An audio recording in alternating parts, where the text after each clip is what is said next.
September 1957 was a time of change here in Nashville. It was 3 years after the Supreme Court case, Brown v. Board of Education, that required the nation's schools to desegregate.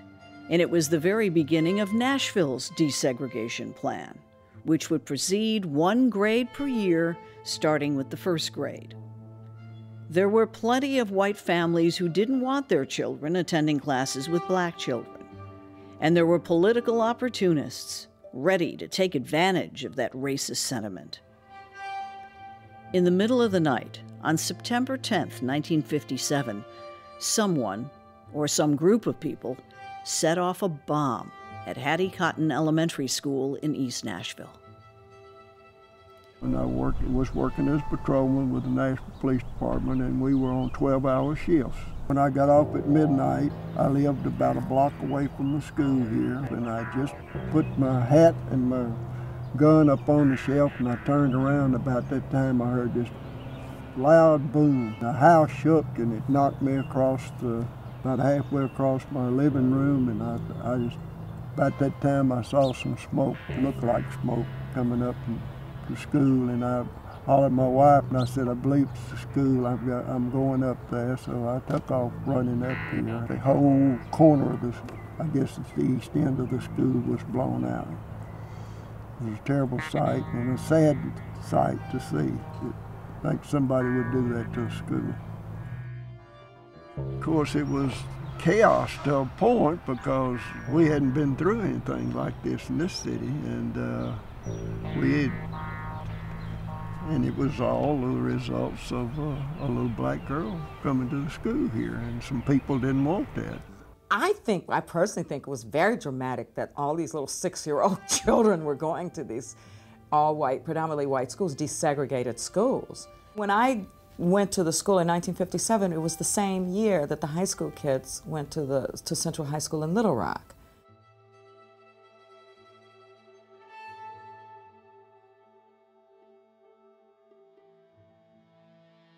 MaryAnne MacKenzie, who was Miss Bruce at the time, was a teacher at Hattie Cotton, the very day it was dynamited. She is, as far as anyone knows, the last living teacher who was working there at the time.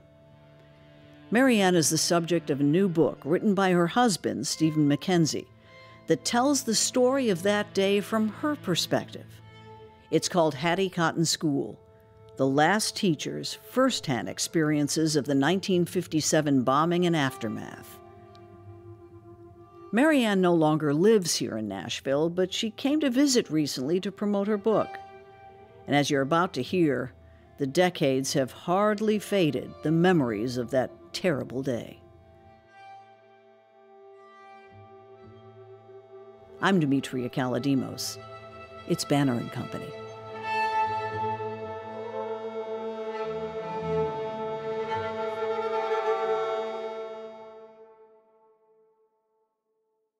It's 1957, yes. and politically, in terms of desegregation, where was Nashville in the process? Nashville had been ordered to desegregate, and they had worked and worked to try to make some plan in the main to put it off for a while, and that didn't work.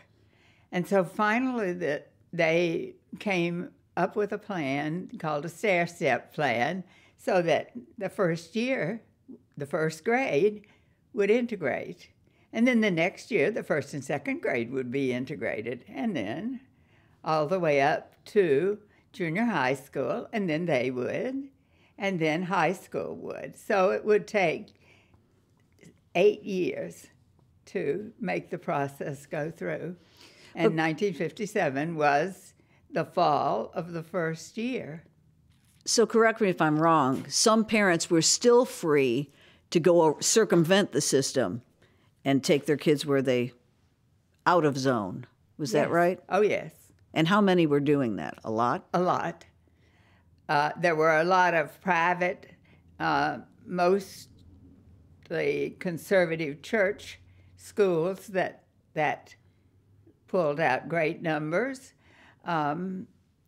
in schools where there were several students registered to start that first day, a lot of people pulled their kids out or just didn't send them at the beginning. Maybe they entered some. In some of the schools where there were high numbers, in other in other towns and other states, whole schools had pulled their white students out. Parents did. So we hadn't had any at Hattie Cotton. There had been no pre-registration. We didn't expect that there were going to be any in the first grade. We had worked together for a week and a half before school started as a staff, figuring out things because we didn't know what would happen. And everybody was on the same page. Everybody was all set to go with it. And the day before school started, which was a day late because of the fair that year, there had been none, so we didn't expect anything. And then, on the morning of the first day, a parent showed up with one child and entered her in first grade. And her name was? Patricia. And the day we had no demonstrators outside. Some of the other schools had just huge crowds. There'd been tires burning in the streets. There'd been bottles and rocks thrown. People had been spat upon, and so in schools where there were a lot of people, there were huge crowds there to watch them to come in to scream and yell and throw things, and we had none of that. There were a couple of people there until school started, just watching to be sure. And when Patricia and her mother arrived, the word spread quickly. And by noon, there was a big crowd in the yard at Hattie Cotton. Were the kids cognizant of it inside? Could you hear it and see it? I didn't know until about 10:30 that there was a black student, because we had each gone to our rooms and prepared to welcome our students and gone to the doors to meet them and brought them in.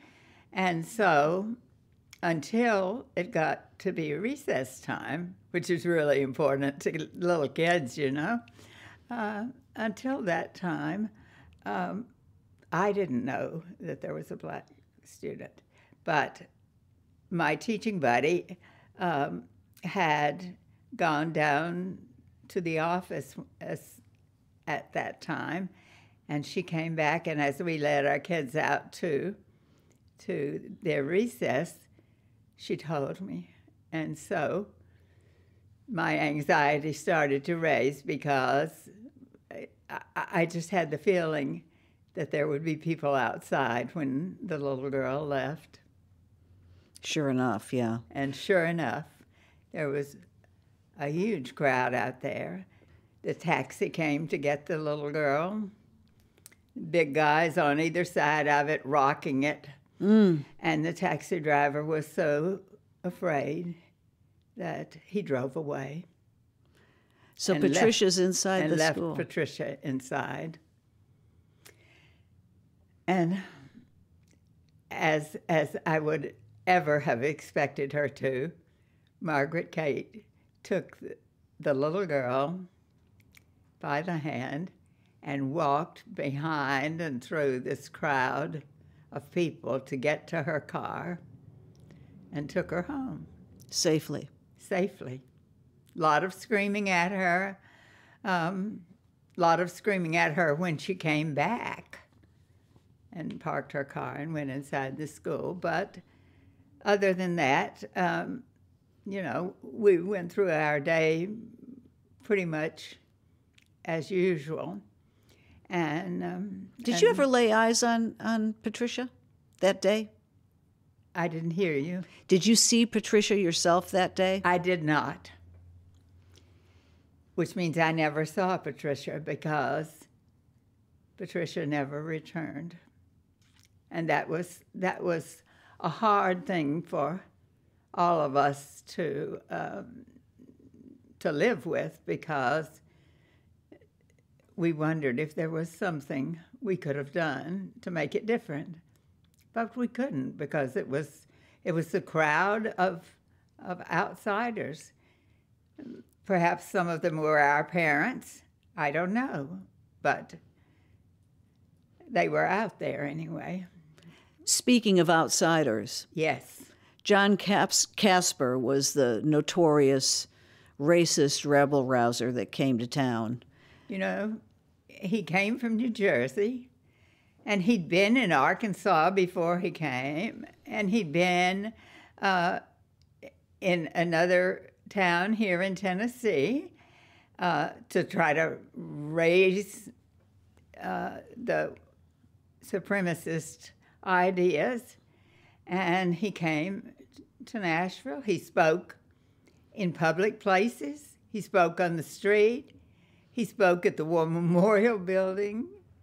You know, he spoke on the steps of the Capitol. And he screamed and he raved, and people fell in with it. He had an audience. He did. Actually, if we hadn't had the crowd out there, we'd never have known anything was different. But we went out through the crowd to go home. The crowd stayed until later in the late afternoon. It started to rain, and they left. It's Banner and Company. I'm Demetria Kalodimos. We'll be right back.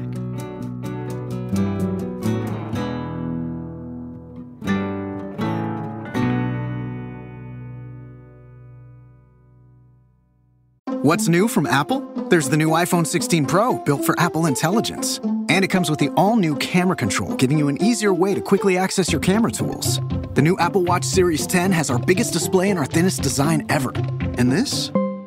It's the sound of active noise cancellation, now available on one of 2 new AirPods 4 models. So quiet. Check out all of the new products and new features at apple.com. You can even buy yourself something new. See apple.com for product availability updates. Apple Intelligence coming this fall. So you're at home getting ready for the next day, I assume. And I went safely to bed, feeling pretty good about things, you know, and the phone rang about 5 o'clock in the morning. And it was to tell me that I had to appear for school that day, but that I wouldn't be able to go near the building. I had to stand across the street with all the other staff. And very shortly, I hardly hung up the phone until my teaching buddy called, and we were both in tears. When you just hear bomb, you don't think about what that will do to a whole building. You know, you think about a space, but it was 99 sticks of dynamite, and it was well placed, and it did a lot. Do you remember driving back up to the school that morning? We couldn't go all the way to the school. I had to walk the last couple of blocks because windows had blown out, and there was glass all in the street, and it was a pretty bad mess. I had a hard time going to school because I couldn't stop the tears. And, you know, you can't drive and cry at the same time and be very safe, though the streets were not what they are now. There was not the traffic, but and it was early in the morning. But I made it, and stood in the street with others. But you see, I was the new kid on the block. Right. They were all blacking, and I was just sort of there.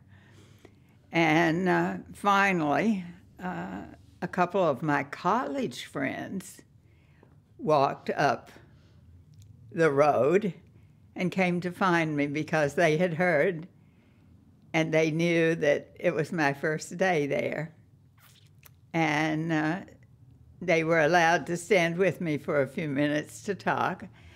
And by that time, then the people who lived right around there had begun to come out over the shock and stood around us, and we made it through the day.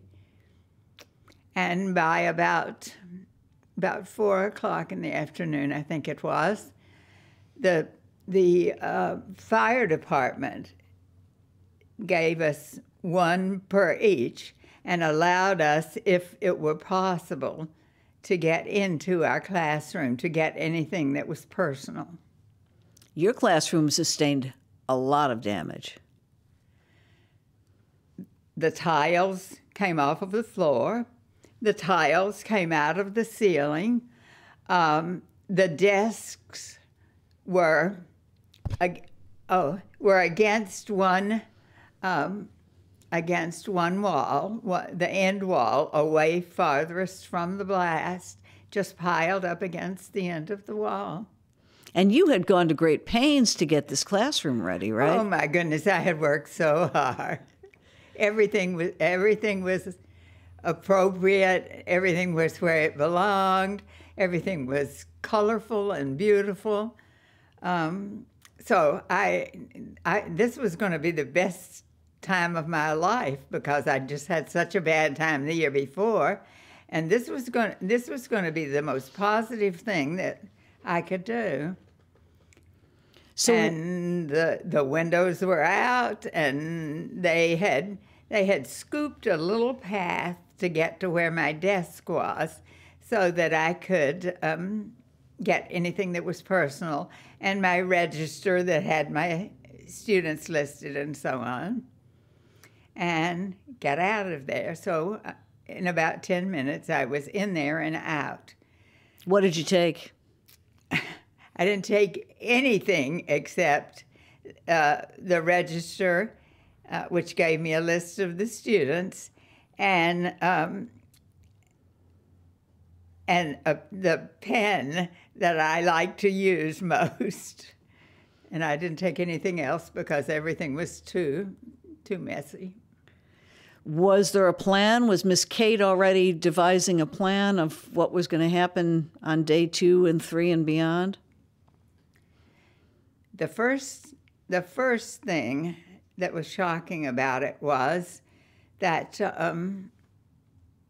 we had to write in for all of the students that they were absent, and then we had to put in the code that said they were absent because of an act of God.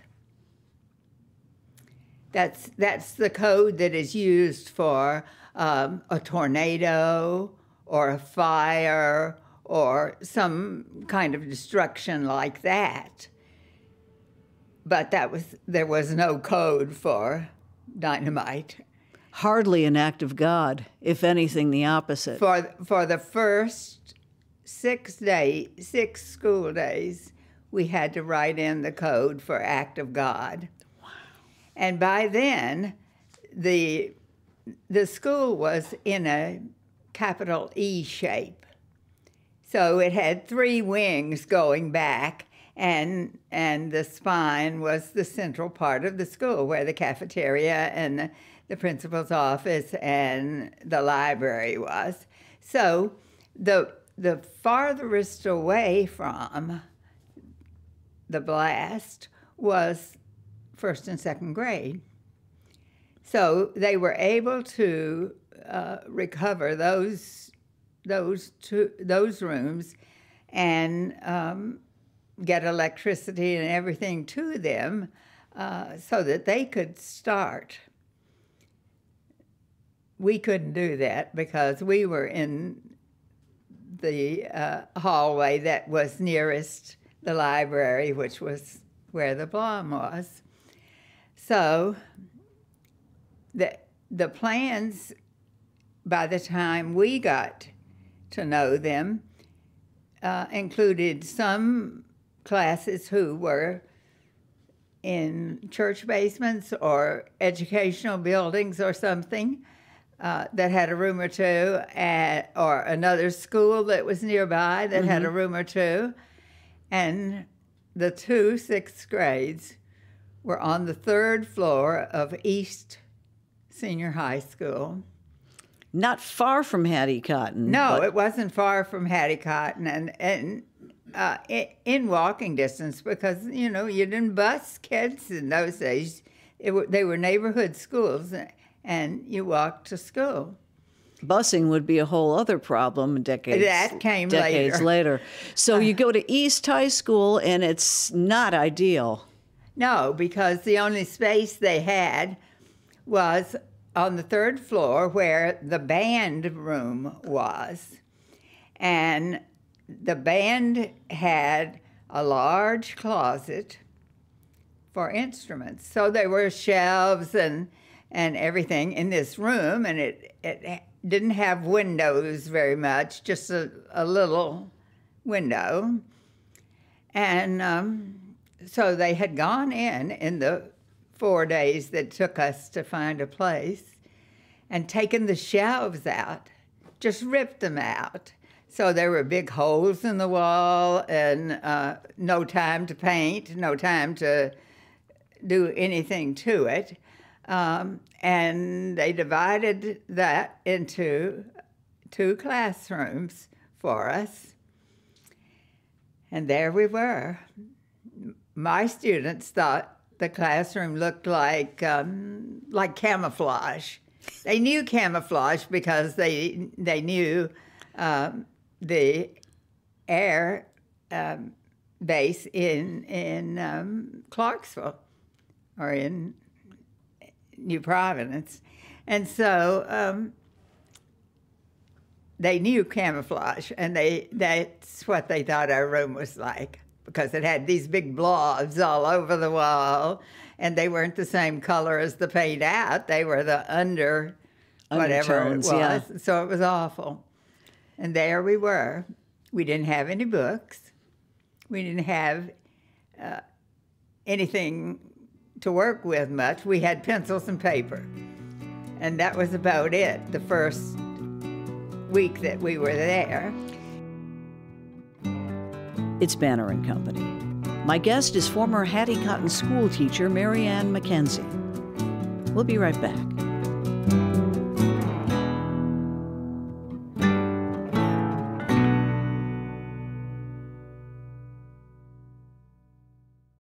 Now, 2 pigeons bemoaning the fact you can stream DirecTV satellite-free. These humans can stream all the top-rated national news channels on DirecTV, and now with no satellite dish. This just in. Weather, sports, election coverage. DirecTV has it all, but something is missing. The satellite dish. What are you doing? I'm reporting the news. Back to you, Bob. Here's some news. You're a buffoon. Stream the top-rated national news channels. No satellite dish. Visit DirecTV.com. Internet required. Top-rated news based on 2023 Nielsen ratings. You must have known that you couldn't get straight to the curriculum, that there had been trauma here and you had to deal with these kids. I never loved kids so much in my life, because if we were looking at kids in the shape those kids were today, we would have said PTSD. We would have said they had had a traumatic shock. And not only were they shocked by losing their school, but some of their parents were questioned. Anybody who had a parent that was an electrician, who worked in any construction field, might have had access to dynamite. That's right. So they questioned those people, and the kids were so upset by that, because they knew their parents, and they knew their parents would never do a thing like that. But they were being questioned, and they were afraid. So, yes, I spent a lot of time just in survival mode. And if we went out to play, we had no play yard at all. We had to go at whatever time. There were no students passing because we couldn't be in the hallway with the big kids, quote unquote. We couldn't even go to the bathroom except on the schedule so that we wouldn't be when any classes were changing or anything. So, and we had to listen to the band all day across the hall from us. So the first week was very difficult. Margaret Kate, leader that she was, came every day during the day. She was a writer of children's literature and poetry, and she would bring things to share every day. And the kids loved that, so they responded well. And even before we had books, I said, okay, so in science we're going to study the planets. So we're going to make the planets. So we made the planets, you know. We made them, and we got crayons and colored them, and we hung them from string from the lights that they had put up. And, you know, we did what we had to survive. By the end of the second week, we had books, and we had most of the materials that we had to have to get to studying. There must have been fear citywide that this wasn't over, that it could happen again. There was. But finally, they were able to get Casper out of the city, and things calmed down a little bit. So it was not an easy beginning, and it followed me all through the years. So you must have bonded with these kids in a way that you never bonded with another class, right? I mean, through the bad and through the good. Yes. Do you remember? It made me be a different teacher, because I never taught a day in my life after that I didn't touch my students. Physically. And that was not appropriate in many of those years, in many of those geographic settings, but I did it anyway because it's what got us through. And so I always figured I may not know what's going on with a kid, but maybe my touch will have a difference. When did you all get back into the building? We got back into the building a little after the first of the year. So we weren't over there but a few months, but it was enough. It was way enough. And was that a joyous day when you were back in? It was. There was a big assembly when everybody got together, and everybody got to say hello to us and everything, and it was good. Yeah. Does most of Nashville know this story? No.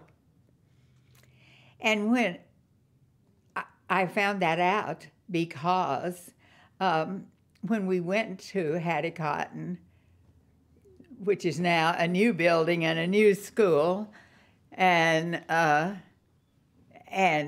probably 80% black in attendance, I said that I talked to the principal that day, and we told her that I had been there in '57, and she said, I want to hear about it. And as we looked around, there is no commemoration anywhere in that whole school that there ever was anything else there. I mean, there's a picture of Hattie Cotton, and then there was a picture of Margaret Kate. But no plaque? No. Nothing tells why their pictures are there. They're just there. So we talked to her, and she said, I want to hear this all, and I want to know how this is gonna be in your book. And so we kept in touch with her all the way through, and she said, kids don't learn this. None of the kids here know anything about it. It is not taught here, and it still isn't. And we talked with 50 kids yesterday when the book launched at Hattie Cotton, and they asked their questions about fear and about what it was like and so on, but they had no idea that it ever had happened. I want you, if you don't mind, and I'll bring this over to you, to read. And I've marked, you're going to pick it. I've marked. Well, I will let you, but I've marked a couple of them. No, I'd rather you do. This passage there. Okay.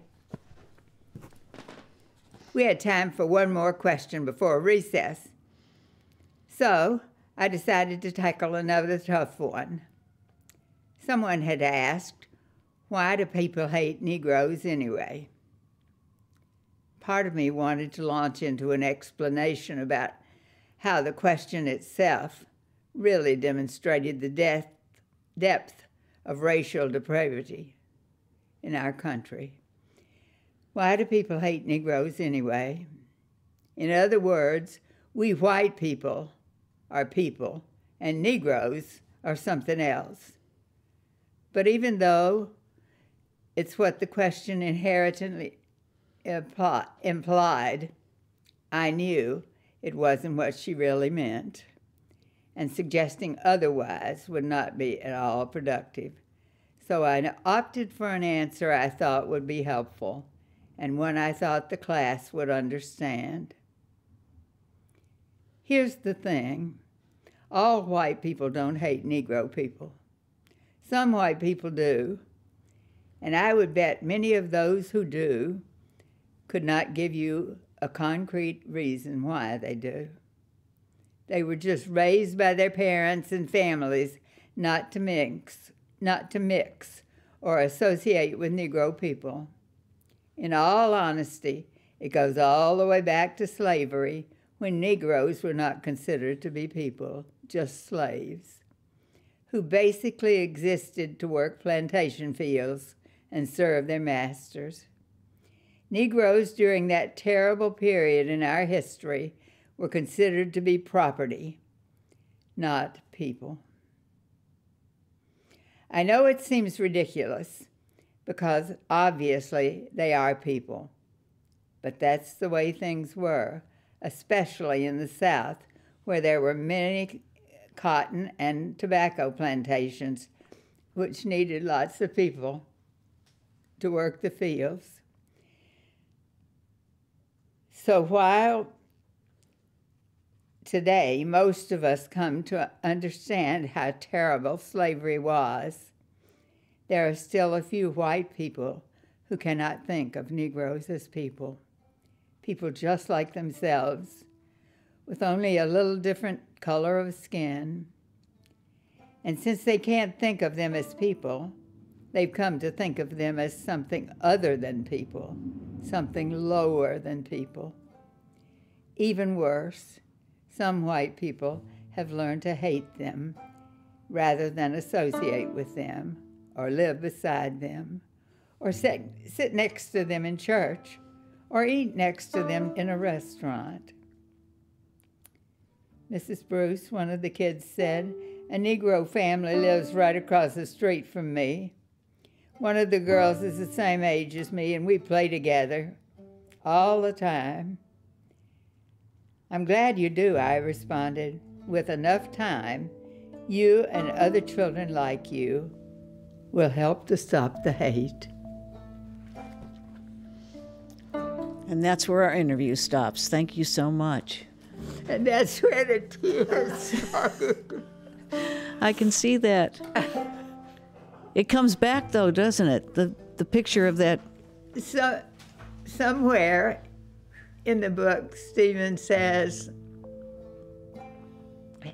he's not sure I've ever totally recovered. And I haven't. But everything like this helps get me there.